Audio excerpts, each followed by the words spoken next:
Hi, it's Lisa Cunha. Welcome to my scrapbook table. This is the second layout I've done from this class offered by Anna, who is the scrapbooking coach. The class is 14 layouts in 4 days. That isn't going to happen. The ship already sailed. It's going to take me lots longer, but that's okay. I will have a link to her information in the description box below. Here is what I am working with. I can't show you the sketch because that is paid content, but Anna was gracious enough to allow me to share my work here on my channel. So I have several photos there. This collection is from Echo Park. It's from 2017, and it is called Welcome Home. I also pulled a piece of wood grain that I bought at Hobby Lobby. I have a scrap of black there, and I'm going to use some cut apart cards because those were prevalent in the original sketch. The photos are what I took, some that my husband and I both took at the Smithsonian Museum of American History when we were there in the spring. And this exhibit is, it's actually of the largest artifact owned by the Smithsonian, and it's an entire house. And you walk around it and you see all the different variations of that house over the course of 200 years. The sketch also has some fiber or like something showing a path through it. I thought I was going to use that fiber, but I ended up not. I used something different. So I went ahead, cut my paper so that it's kind of 2/3, 1/3 on each side. I decided to have the wood grain in the center and the darker floral on the outside. I used this picture of the sign that I took there, One House, Five Families. That's kind of serving as my title.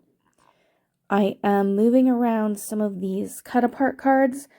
They just go with the idea of a home, so that's how I am using them. I decided to use this burlap type twine, I don't know, to create the winding path through the various home pictures.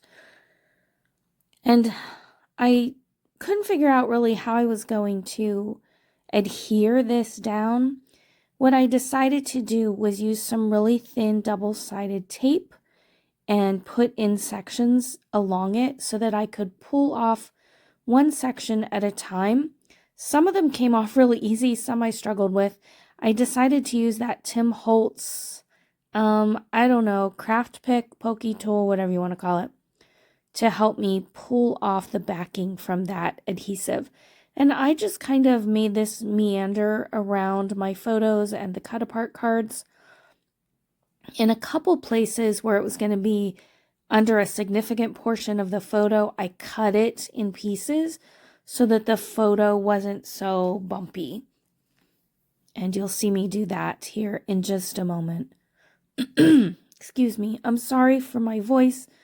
I went to the nurse practitioner a few days ago, and she's treating me for pneumonia, even though she couldn't do an x-ray that day.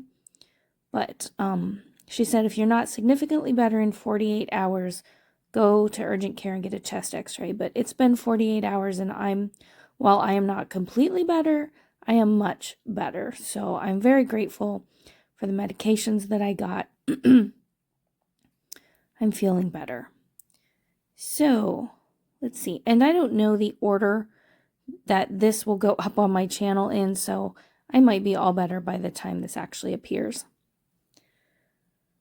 And I don't show you all of this, me adhering this burlap stuff down because it did take me quite a while. I'll go ahead and read you the journaling that I did. It says, this house stood in Ipswich, Massachusetts from the 1760s through 1945. The entire house was moved to the Smithsonian, where it was set up to show its evolution through colonial times, the American Revolution, abolition, the Industrial Age, and World War II. Besides serving as a home for 5 families, it was also a boarding house to help one family meet expenses during lean times. It's full of amazing artifacts, and the signs tell so much about the families who lived there. And that is just a piece of wood grain that went with this collection. It's the back of some of these signs that I used. And now I pull out the sticker sheet just to use a few of them. I didn't do a lot of embellishing. I put a stack of books and a heart on the left. I put a plant and a couple of hearts and a little tab that says "Love This" on the right. And that is all the embellishing that I did. There were a lot of photos. Some of the paper is very busy, and it had the burlap going throughout the layout, so I thought that was enough. I'm enjoying this class and the enthusiasm that Anna offers in her classes. I will watch some more before I do the next one. And it's always fun to get new ideas and to also see what other people are doing. I'm so grateful that you're here today. Thanks for joining me. I hope you enjoyed the video. I would love it if you would give me a thumbs up. If you're new, welcome. If you haven't subscribed yet, that would be great if you would do so. I'm happy to scrapbook and to get to share it with all of you. Thanks for joining me. I am going to stop talking because my voice is giving out. This still shots are coming soon. Bye-bye.